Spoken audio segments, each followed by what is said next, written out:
고린도 후서 1장 1절에서 11절 말씀까지 보겠습니다.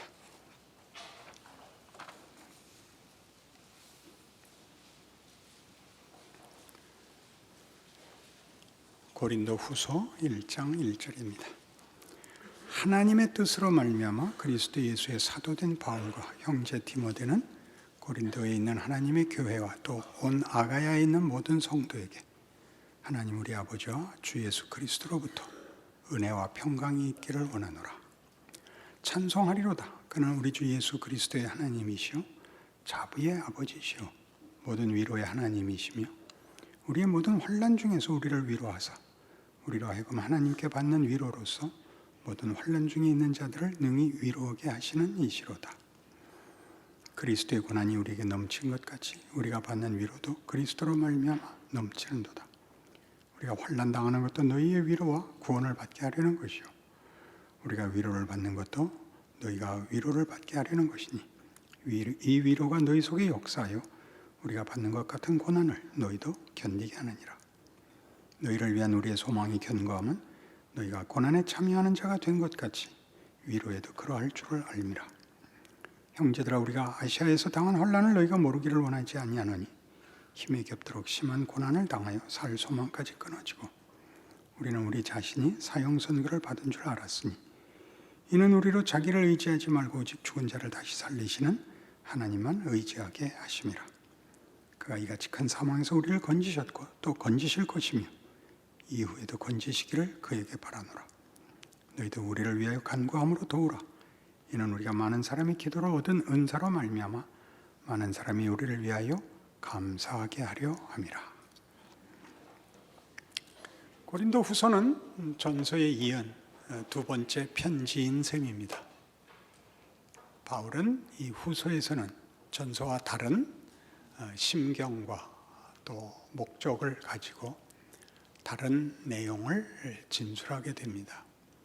그 진술의 가장 중요한 특징은 여기에서 우리는 바울 사도의 영웅적 모습이나 신화적 인물로서의 위대함이 아니라 한 인간 바울이 겪는 자기 인생과 사역에서의 진솔한 진술들을 만나게 됩니다.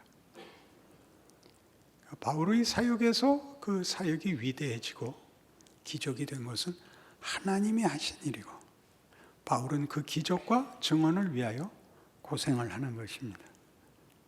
그러니 바울 자신으로 볼 때는 지난한 인생이었을 테고 그가 받은 모든 영광은 죽은 다음에 후손들에게 의해서 되어진 것입니다. 그리고 그의 위대함은 하나님이 그를 통하여 담으신 내용이 굉장하기 때문에 그를 우리가 부러워하며 칭송하며 그리고 기억하는 것입니다.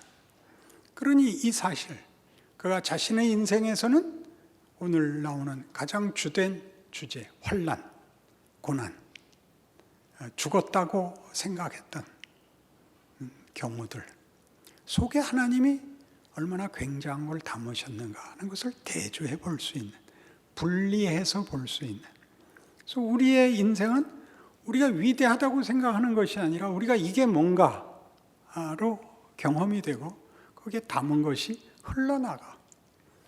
우리 옆에 있는 우리를 보는 사람들이 우리에게서부터 흘러나가는 그 귀한 보배를 보며 생명을 나눈다라는 위로와 확신이 있게 되기를 바라는 것입니다. 여기는 3절부터 11절까지 계속되는 고난 그리고 위로를 얘기하고 있습니다. 우리가 환난을 당했고 여기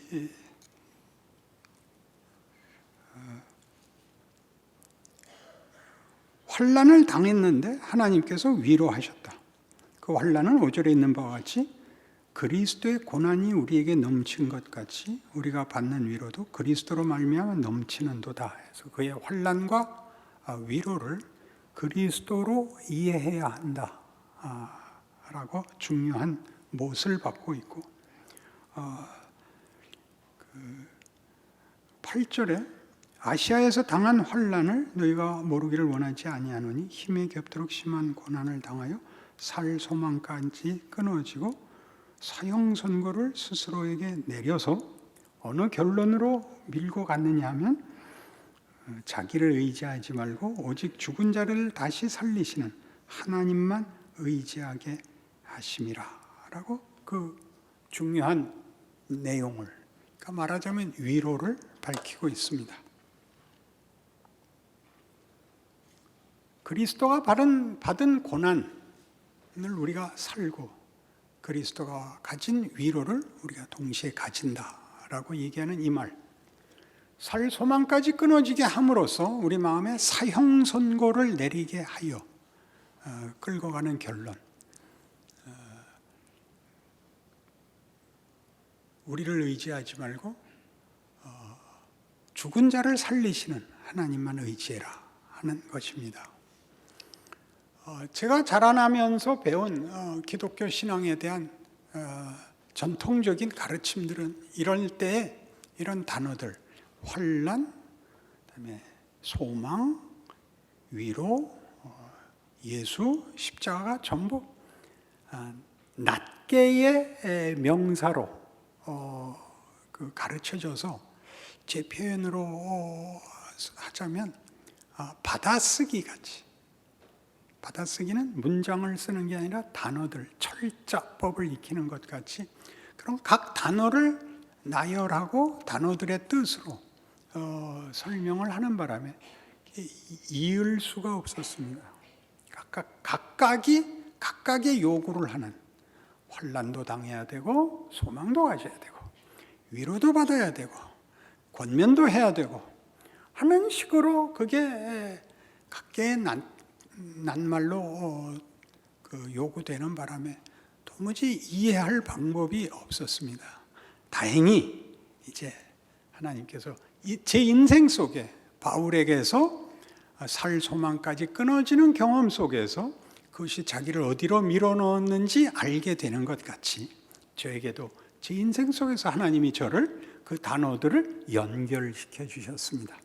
그래서 여기서 나오는 환난, 살 소망까지 끊어진 위기, 절망에서 받는 위로가 무엇인지 고린도 전서 11장에 가시면 23절, 우리 성찬식 때 본문으로 쓰는 고린도전서 11장 23절 이하의 말씀이 있습니다. 내가 너희에게 전한 것은 주께 받은 것이니 곧 주 예수께서 잡히시던 밤에 떡을 가지사 축사하시고 떼어 이르시되 이것은 너희를 위하는 내 몸이니 이것을 행하여 나를 기념하라 하시고 식후에 또한 그와 같이 잔을 가지시고 이르시되 이 잔은 내 피로 세운 내 언약이니 새 언약이니 이것을 행하여 마실 때마다 나를 기념하라 하셨으니 너희가 이 떡을 먹으며 이 잔을 마실 때마다 주의 죽으심을 그가 오실 때까지 전하는 것이니라. 성찬식의 가장 중요한 의미는 주께서 다시 오셔야 된다는 것입니다. 다시 오시기까지는 그의 죽음을 기념하고 있어야 됩니다. 그의 죽음, 고난, 구원을 위하여 연기된, 보류된 그의 재림, 사망이 주인인 것 같이 행사하는 폭력 속에서의 인생을 살아야 한다는 것입니다. 그게 성찬식입니다. 주께서 다시 오시기까지는 예수께서 죽어야 되는 정황과 조건이 신자들에게 주어져 있다. 그러니까 우리는 재림하실 때 주어질 궁극적 승리와 영광과 보상이 지금은 보류되어 있다. 은폐되어 있다. 그 속을 사는 것, 그게 환난이죠. 그리고 그 환난은 다만 고생이 아니라 구원의 문을 넓히기 위하여, 그의 백성들을 완성하기 위하여 당신의 구원 역사, 재창조에 우리를 불러 함께 일하시는 동력의 기회라고 위로를 받는 것입니다.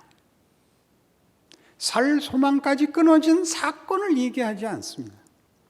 무슨 사건인가를 얘기하지 않고 어떻게 그 사건이 마지막에 위로가 되는 해결을 보았는가의 얘기도 없습니다. 여기가 기가 막힌 자리죠. 그가 당한 고난은 우리 많이 압니다. 40에 하나 감한매를 5번 맞고 3번 태장으로 맞고 돌에 맞고 일주야를 기품에서 보내고 동족과 이방인의 위험을 만나고 강과 바다의 위험을 만난 일들을 우리가 압니다. 근데 여기에는 그 설명이 없습니다. 그가 당한 고난은 누적된, 반복된 것일 것입니다. 그래야 지쳐버린, 절망할 수밖에 없는 데까지 내몰린 것. 그의 사역과 인생 전체에 하루도 쉬는 날 없이 몰아닥친 위협이고 현실이었습니다. 그게 신자의 현실이죠. 그러나 그것이 그에게 어떻게 위로로 반전이 됐다고요? 그렇다. 사망이 진실인 것 같이 사망을 깨고 사망 속에서 부활을 만드시는 일도 진실이다. 그 일을 위하여 하나님이 아직 사망을 심판하기를 보류하고 계시다라고 무릎을 쳤던 것입니다. 이러시깁니까? 이 5월이 되니까 이런 생각이 납니다. 철이 들어서 보니까 엄마와 아내로 사는 여자들이 참으로 고생을 한다는 걸 알게 되었습니다. 성가대도 남자만 시키고 여자는 안 붙여주고, 우리 생각났을 때 우리 아내와 엄마를 위해서 감사의 박수 한번 치십시다.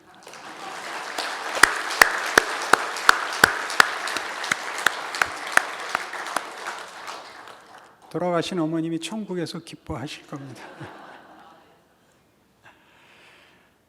여러분, 우리의 배짱은 어디서 나오는 겁니까? 사망이 진실이라면 부활은 더 진실이다. 여기에서 나옵니다. 사망이 위협할 때 우리가 겁을 먹는 이유가 뭡니까? 우리가 예수를 믿는다는 고백의 가장 중요한 근거가 뭡니까? 부활 생명이 있다. 사망이 지금 실컷 잘난 척하지만 저건 헛거다. 그것 아닌가요? 우리가 그들에 의하여 예수께서 그러신 것 같이 잡히시고 배신당하시고 수모당하시고 고난당하시고 억울하게 죽는 것이 결국은 부활로 가는 길이었다. 그것이 하나님의 방법이었다. 하나님의 능력이었다. 은혜였다. 기적이었다. 그거 믿는 겁니다. 그렇죠? 그래도 대꾸 안 하고. 그래서 우리는 사실 사도 바울의 이런 고백들을 실컷 봅니다. 빌립보서 1장에 가시면 이 중요한 감옥에 갇힌 바울이 살아나갈지 죽어나갈지 모르는 처지에서 빌립보 교회에 쓴 편지입니다. 그는 20절, 1장 20절 감옥에서의 호소입니다. 나의 간절한 기대와 소망을 따라 아무 일에든지 부끄러워하지 아니하고 지금도 전과 같이 온전히 담대하여 살든지 죽든지 내 몸에서 그리스도가 존귀하게 되게 하려나니 이는 내게 사는 것이 그리스도니 죽는 것도 유익함이라. 죽는 게 끝이 아니라고요. 죽음은 아무것도 아닌 게 아니라고요. 예수는 죽음으로 죽음을 깼거든요. 신자의 삶에는 실패란 게 있을 수 없습니다. 하나님의 은사와 부르심에는 뭐가 없다? 후회하심이 없다. 하나님은 실수하시지 않는다. 하나님은 실패하시지 않는다. 그렇다면 우리의 인생도 실패할 리가 없고 후회될 것이 없습니다. 우리의 후회는 더 잘할 걸 이라는 후회지만 그것으로도 일을 하신답니다. 이게 예수 믿는 사람들의 자랑이죠. 어느 종교가, 어느 윤리가, 어느 명분이 이런 말을 할 수 있습니까? 용서가 아니라, 무효가 아니라, 지워버리는 게 아니라 그것도 일을 한다라고 얘기할 수 있는 것은 우리 기독교밖에 없습니다. 우리는 그래서 가장 우리의 신앙의 대표되는 상징으로 십자가를 내다보는 것 아닙니까? 십자가를 내다본다고요. 십자가가 뭔데요? 세상이 볼 때 가장 말이 안 되는 것으로 하나님은 기적과 승리와 영광을 만드신다. 하나님은 그런 분이다. 걱정 말아라. 이렇게 얘기하는 거 아닌가요? 걱정 말아라. 그렇게 내다건 겁니다. 우리가 그 길을 가는 것입니다. 로마서 14장 7절 외우시지 않나요? 우리 중에 아무도 자기를 위하여 사는 자가 없고 자기를 위하여 죽는 자도 없도다. 우리가 살아도 주를 위하여 살고 죽어도 주를 위하여 죽나니 그러므로 우리가 사나 죽으나 주의 것이라. 그것은 신앙 고백적 얘기가 아니라 더 크게 사실인 것입니다. 하나님이 우리를 살려놓았을 때는 살려놓아서 하실 일이 있고, 우리가 죽어버리면 죽어버리는 걸로 하실 일이 있다. 신자의 존재는 사나 죽으나 동일하게 하나님이 기적으로 은혜로 쓰신다. 그것이 여기 절망에서 확인되는 겁니다. 그렇다, 사망이 오늘 일하고 있구나, 너 안 놀고 와서 일하고 있구나, 그렇다, 십자가도 일한다, 부활도 일한다, 하나님도 일한다, 나도 일한다, 죽일래면 죽여라, 죽어도 일이 된다, 살리셨다, 사는 것도 일이 된다, 내가 무엇이 겁나랴. 이렇게 고린도후서를 시작하는 것입니다. 바울은 위대한 것일까요? 위대한 것일까요? 믿음이 좋은 것이죠. 위대하다는 말은 우리를 자칫 잘못 영웅적인 모습으로 요구하게 돼서 자신의 한계를 너무 자책하게 만듭니다. 그렇지 않습니다. 여러분, 그 조건으로 충분합니다. 다윗의 물맷돌 하나, 이걸 호로 쓴 사람이 있습니다. 뭐라고 썼겠습니까? 다윗의 물맷돌 하나를 호로 쓰면 두 자로 되는데요, 일석. 그렇지 않습니까? 누가 일산이랍니까? 일석. 오병이요, 떡 5개 중에 하나, 뭐라고 호를 쓰겠습니까? 일병. 갑자기 소주는 왜 드십니까? 누구의 혼지는 끝나고 안내위원에게 물어보십시오. 그래서 빌립보 3장에 가면 사도 바울이 이런 고백을 하는 것이 무슨 내용인지 여러분이 알 것 같아집니다. 3장 10절, 내가 그리스도와 그 부활의 권능과 그 고난의 참여함을 알고자 하여 그의 죽으심을 본받아 어떻게 해서든지 죽은 자 가운데서 부활에 이르려 하노라. 이게 어떤 말이냐면요, 여러분, 그 월드컵에서 우승하면 시상식장에서 시상식대에 올라가 전원이 영광의 잔을 받습니다. 그렇게 하려면 어디부터 가야 맞습니까? 축구 선수가 돼야 맞습니다. 그 경기를 해야 됩니다. 그래야 이 우승컵을 받는 것이 말이 되죠. 그 바울은 전적으로 그런 식으로 이해를 하는 겁니다. 나를 경기에 뛰게 해달라. 이 경기는 이기는 경기요, 명예로운 경기요, 그리고 우리에게 주어진 기회라. 난 기꺼이 주의 죽으심을 본받아 그의 고난에 참여하여 부활의 자리에 가겠다. 앞에 없이 뒤에 것만 받는 그런 것은 앞뒤가 맞지 않는다. 나는 그래서 시작으로부터 끝에 가는 그 과정을 기꺼이 명예로, 기회로, 자랑으로 여기겠다. 이사야의 고백대로 나를 보내소서, 내가 여기 있나이다. 그렇게 보내진 거죠. 우리 인생을 그렇게 이해하지 않으면 우리는 뭐가 뭔지 모릅니다. 이 일에 대한 예수님의 기가 막힌 그 선언이 있습니다. 마태복음 11장에 가면 알듯 말듯한 이런 예수님의 초청이 있었는데 오늘 그 뜻의 어떤 한 부분을 이해할 수 있게 될 것입니다. 마태복음 11장 20절, 예수께서 권능을 가장 많이 행하신 고을들이 회개하지 아니하므로 그때 책망하시되 화 있을진저 고라시나, 화 있을진저 벳세다야, 너에게 행한 모든 권능을 두로와 시돈에서 행하였더라면 그들이 벌써 베옷을 입고 재에 앉아 회개하였으리라. 내가 너에게 이르노니 심판날에 두로와 시돈이 너희보다 견디기 쉬우리라. 가버나움아, 네가 하늘까지 높아지겠느냐, 음부에까지 낮아지리라. 네게 행한 모든 권능을 소돔에서 행하였더라면 그 성이 오늘까지 있었으리라. 내가 너희에게 이르노니 심판날에 소돔 땅이 너보다 견디기 쉬우리라 하시니라. 그때 예수께서 대답하여 이르시되 천지의 주제이신 아버지, 이것을 지혜롭고 슬기 있는 자들에게는 숨기시고 어린 아이들에게는 나타내심을 감사하나이다. 옳소이다. 이렇게 된 것이 아버지의 뜻이니이다. 내 아버지께서 모든 것을 내게 주셨으니 아버지 외에는 아들을 아는 자가 없고 아들과 또 아들의 소원대로 계시를 받는 자 외에는 아버지를 아는 자가 없느니라. 수고하고 무거운 짐진 자들아 다 내게로 오라. 내가 너희를 쉬게 하리라. 나는 마음이 온유하고 겸손하니 나의 멍에를 메고 내게 배우라. 그리하면 너희 마음이 쉼을 얻으리니 이는 내 멍에는 쉽고 내 짐은 가벼움이라 하시니라. 이 유명한 수고하고 무거운 짐진 자들아 다 내게로 오라 내가 너희를 쉬게 하리라가 도대체 어디서부터 출발을 한다고요? 고라시나 벳세다야 다 고을 이름입니다. 가버나움아 내가 너희에게 행한 일을 어디 했었더라면 두로와 시돈에게 했었더라면 멸망받은 소돔에게 했었더라면 그들이 회개했을 거다. 그런 많은 기적을 행하고 증거를 보였으나 너희 믿지 않았다. 심판날에 소돔이 너희보다 벌 덜 받고 너희가 더 받을 것이다. 그래놓고 뭐라 그런다고요? 아버지 맞습니다. 이게 아버지의 뜻입니다. 이것은 아들을 아는 자, 아들을 알게 하는 자 외에는 허락되지 않는 일입니다. 수고하고 무거운 짐진 자들가 됩니다. 뭐죠? 우리가 한 것을 보상받는 차원을 넘어서는 일.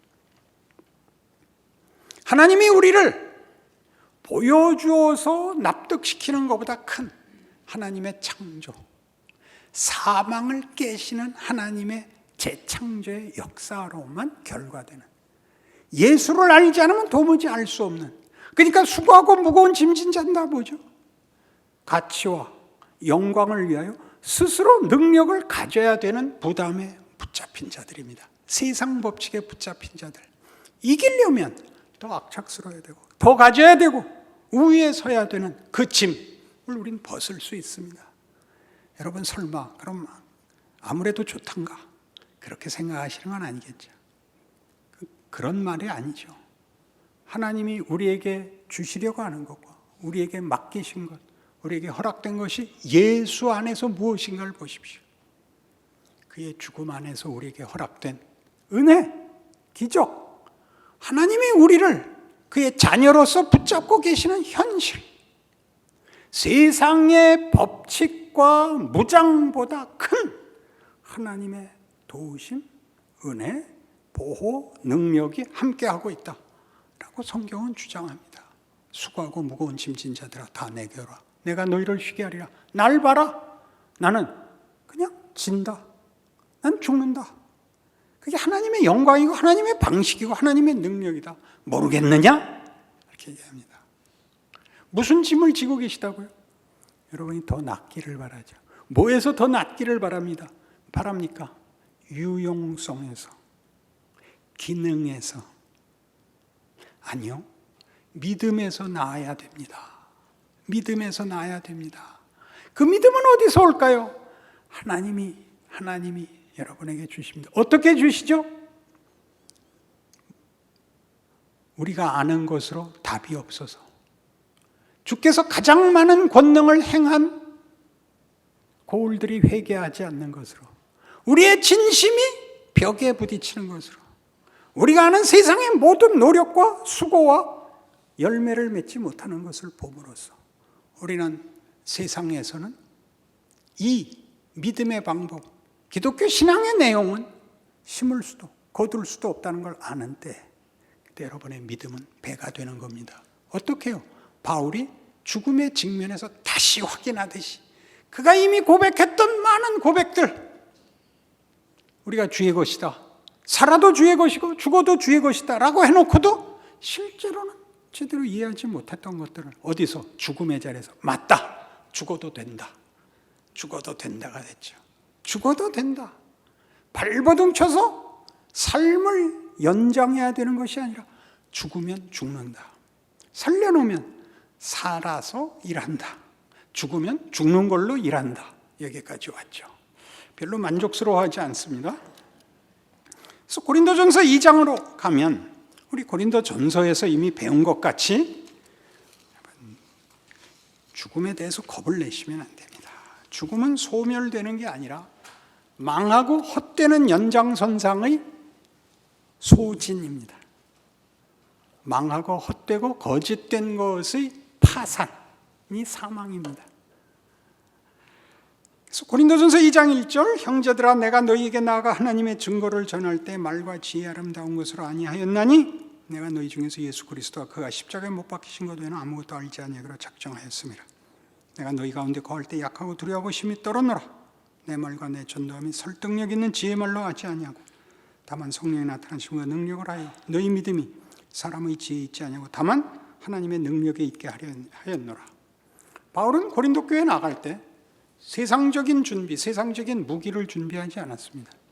예수와 십자가만 알기로 했습니다.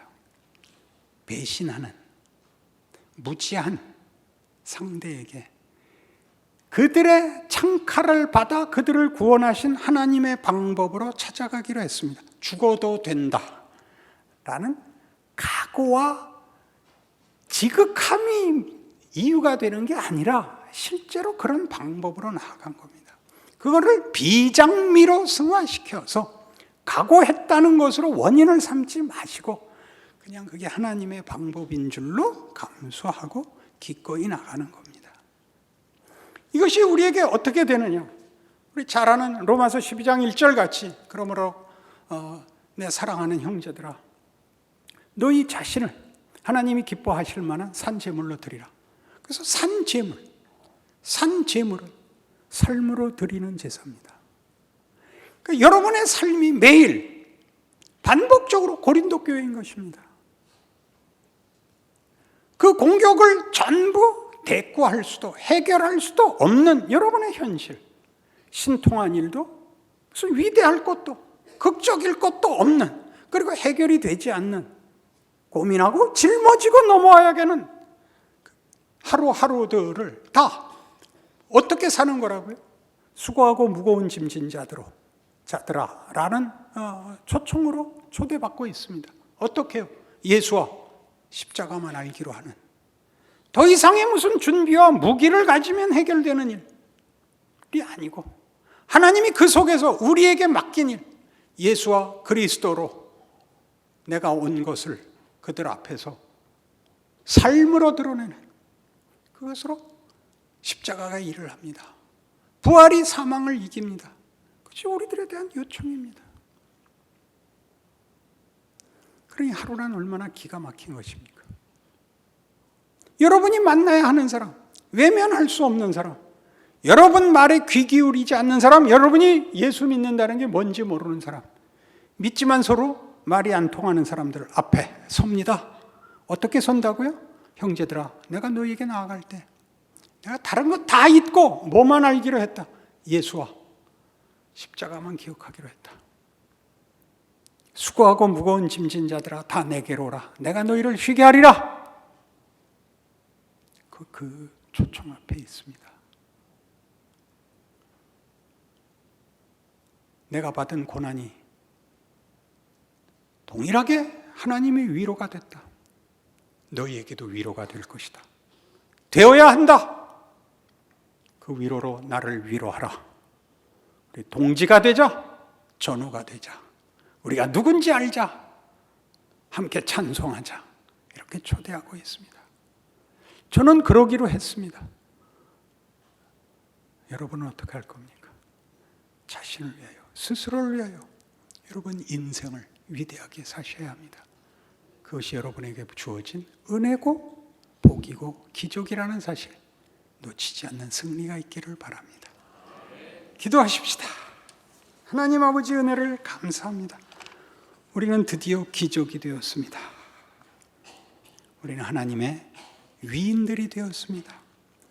우리는 십자가를 지고 주께서 가신 길을 뒤쫓는 자가 되었기 때문입니다.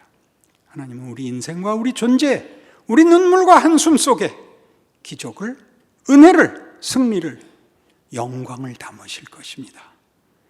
기꺼이 충성하는 우리 되게 하셔서 이 성경의 기록들이 우리의 고백과 찬송이 되게 하옵소서. 예수님 이름으로 기도합니다. 아멘.